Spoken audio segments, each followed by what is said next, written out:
Welcome to the Butterfly Effect. I'm Chris Horner. This is Tour of the Basque Country, Stage 5. A 163 kilometer stage with 5 good, hard climbs on today's stage. And then a kind of a summit finish, if you want to call it that, about 1.5 to 1 kilometers long. But the last 500 meters of today's stage is going to be incredibly steep, well over 10%, talking about 15%, pitches all the way to the top, and it's cobblestones, or I should say more likely more bricks than cobblestones. So it's going to be a really hard finish, and you know it's going to be an exciting finish because we're at the Basque Country. Now when the racing comes on with 70 kilometers to go, there's 4 guys up the road. Lucas Hamilton from Bike Exchange, Carlos Rodriguez from Ineos, and then we got Soler. Marc Soler from UAE Team Emirates, along with Kenny Elissonde from Trek Segafredo. Now that's at 70 kilometers to go. When we look at the time gap, it's just under 2 minutes, and that time gap will keep growing.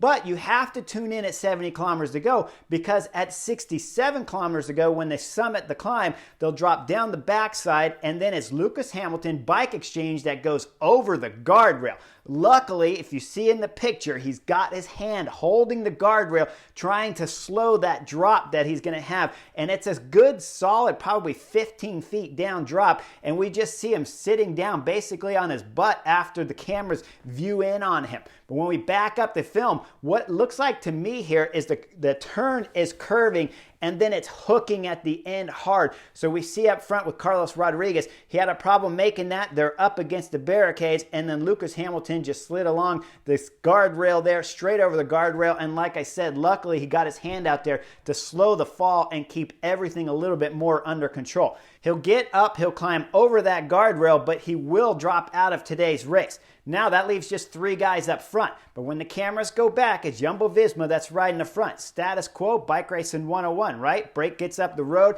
you're the race leader, Jumbo-Visma, so ride your team on the front. The only problem at this moment, Marc Soler that's up there is only about just over a minute gap on the general classification. So Ineos got to keep things a little bit tight, but 3 riders up there, no big deal. Now, shortly after that, when they start the next climb with about 61 kilometers to go, we're going to see Marc Soler, and he is upset at Carlos Rodriguez. We see him fly over all the way to the right side, and then we're going to see him fly back to the left. I don't know what it is about Marc Soler. I mean, we got the running joke here on the Butterfly Effect of the Solerism, and I don't know if the Solerism is what's around him or if it is him himself. But every time Marc Soler is in a bike race, there seems like there's some drama, and there's going to be here on Stage 5 between Marc Soler and Carlos Rodriguez from Ineos. Shortly after that, we're going to see Kenny Elissonde, and he's going to get dropped out of that group of 3. That leaves 2 guys in the front with only Marc Soler pulling. After Kenny Elissonde gets dropped and goes back to the peloton, we're going to go back there and see the peloton with about 60 kilometers to go now, and it's Quick-Step riding the front. Now I'm sitting on the couch. I can't figure this out. It's like flipping a coin to figure out what tactics these teams are going to use on each stage. Heads they ride, tails they don't, and that's every team out there, it seems like, because at 60 kilometers to go, when you're looking at Jumbo-Visma on a hard stage here, and all they have to do is chase 1 guy, I don't understand the reason behind Quick-Step pulling at this point in time, but Remy Cavagna, the Frenchman, he's on the front and he's doing big pulls, but the gap now with about 50 kilometers to go is up around 4 minutes. So Marc Soler is clearly going fast up and over these climbs, each one pulling hard and then dropping down the descent incredibly fast. Carlos Rodriguez, Ineos rider, still just sitting on throughout this point in time. Now, I saw him ride a little bit from 70 kilometers until that climb started with about 61K when Soler started getting upset, but after that, he hasn't ridden again since, and that time gap was still going up. Now, with Quick-Step riding, they're going to get some more help, Jumbo-Visma. So Jumbo-Visma's riding, Bahrain Victorious is riding, Bora Hansgrohe starts riding, and even the French team Cofidis start getting on the front. I can't make this up. There is 5 teams at different points in time on this Stage 5 chasing one Marc Soler.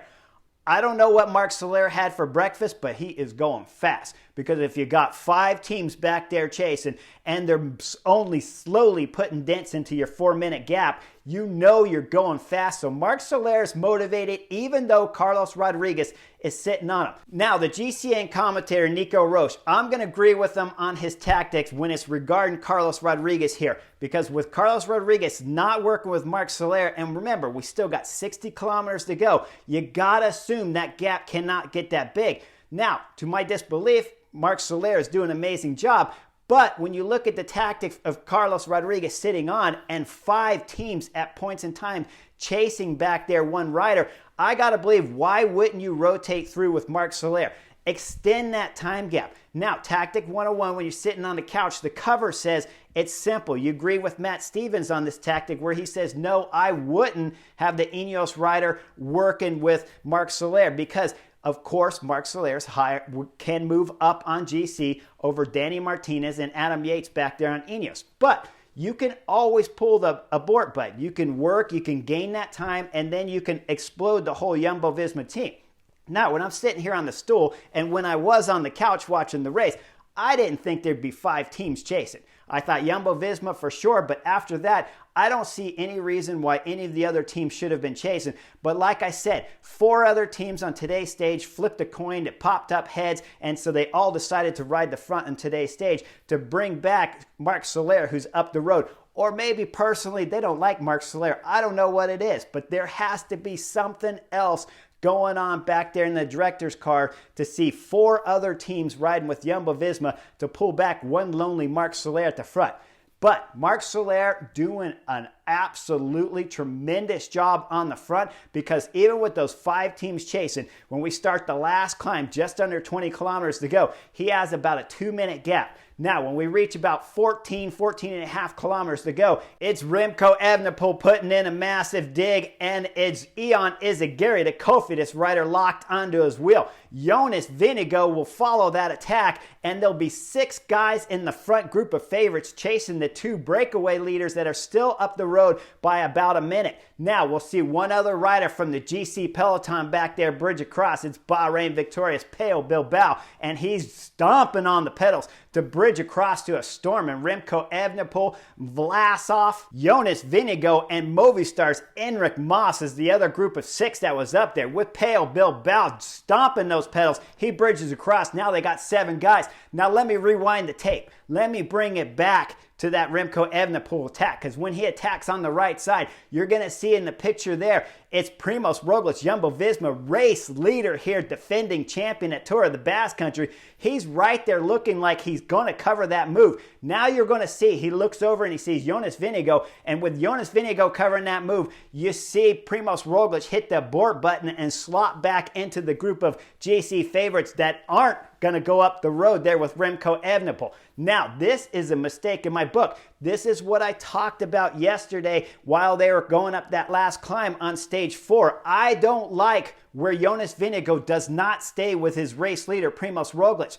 And this is a tactic that Jumbo-Visma always like to employ. They do it in the classics with Wout van Aert, like I was telling you guys yesterday on the butterfly effect. And then they're doing it here again today with that group of 6 going up the road led by Remco Evenepoel. Mas is pulling hard. Danny Martinez is pulling hard. Pello Bilbao, I told you he bridged across. That made it 7 up the road, and Primoz Roglic is back there, and the only team pulling is FDJ. FDJ have Davide Gaudu. He's got 1 teammate left on the front, and he's doing everything he can to do damage control to the front group of 7 GC favorites. And let me remind you guys, Mark Soler is still in front of this group of 7, and he has Carlos Rodriguez still sitting on his wheel until just under 14 kilometers to go, when the Spanish rider Carlos Rodriguez throws in attack and gaps Mark Soler instantly right away. And of course he did. Mark Soler, who has been absolutely astonishing throughout this stage 5 here at the Basque Country. He can't hold the wheel as his legs are starting to blow. But Carlos Rodriguez, he's been sitting on the whole stage. Now he's flying up the road. The group of 7 will catch Mark Soler from UAE Team Emirates. The guys behind of what's left of the general classification favorites, they're not making any inroads. When we hit the summit of the last climb on today's stage 5. Sole race leader Carlos Rodriguez has about a 35-second gap on the 7 that will become 8 leaders behind chasing him soon, and then another minute and 5 minute and 10 second to what's left of the GC favorites in the peloton, with Primoz Roglic, race leader in yellow jersey back there. He's sitting on, not panicking, and the gap just keeps increasing all the way down the descent. Now, Remco Evenepoel comes out of a left turn, and we're going to see Vlasov open up a gap to Remco Evenepoel and Enric Mas from Movistar. Those two riders start putting it down, with Remco Evenepoel throwing hard on the pedals. Behind is Danny Martinez Ineos that's trying to close the gap. He can't close it all the way, but Jonas Vingegaard can, as that group of 7 all come back together and will catch Marc Soler somewhere along this descent. Now, when we get down to the bottom, the gap up there to the sole leader, Carlos Rodriguez Ineos, is about 25 seconds. He'll carry that into about 1 kilometer to go. With 500 meters to go, Carlos Rodriguez is sitting on the saddle and pushing as hard as he can. At this point in time, viewers, he does not have the option to be able to stand up because the rain has started to drop now and he's on brick street. So if he stands, it's going to be incredibly slippery. He'll lose traction with that back wheel and spin out. We'll see him sitting all the way till about 25 kilometers to go. He still has a gap on the 7 GC favorites back there trying to chase and bring him back to be able to win this stage. He'll hold that gap all the way to the line to take a big victory here for Ineos.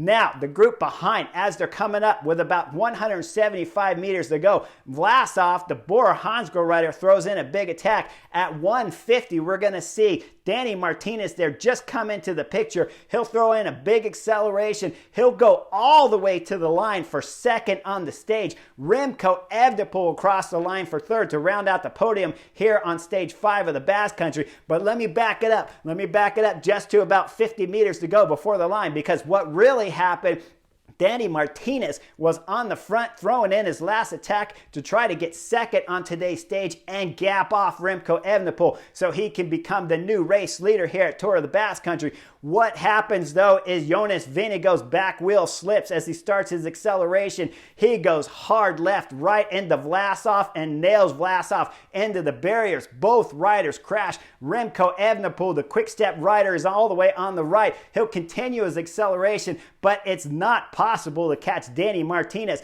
But Remco Evenepoel will finish close enough to Danny Martinez's wheel to take the yellow jersey here after stage 5 of Tour of the Basque Country. Now, this was a fantastic stage, and there was knuckleheadism all over the place, and a lot of it I can't explain to you. When I look at Carlos Rodriguez sitting on to Marc Soler's wheel all the way to the finish, it didn't make sense to me. I thought it would have been much better to work with Marc Soler and put all the GC teams behind chasing and a whole lot of deficit on their legs, and then allow Martinez or Yates to throw an attack on that last climb with under 20 kilometers to go.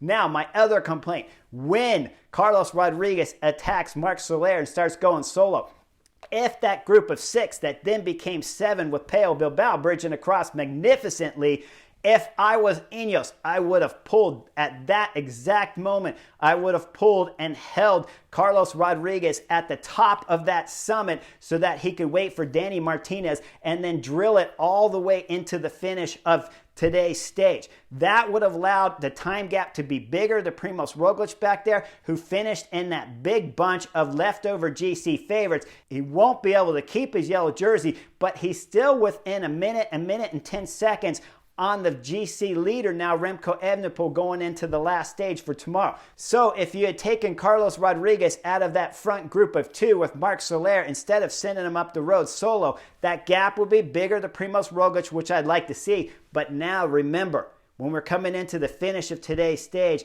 Danny Martinez, Ineos could have been sprinting for the win. With those extra time bonuses, with the extra time on Primoz Roglic, they would have more room to breathe on tomorrow's last stage of the Basque Country.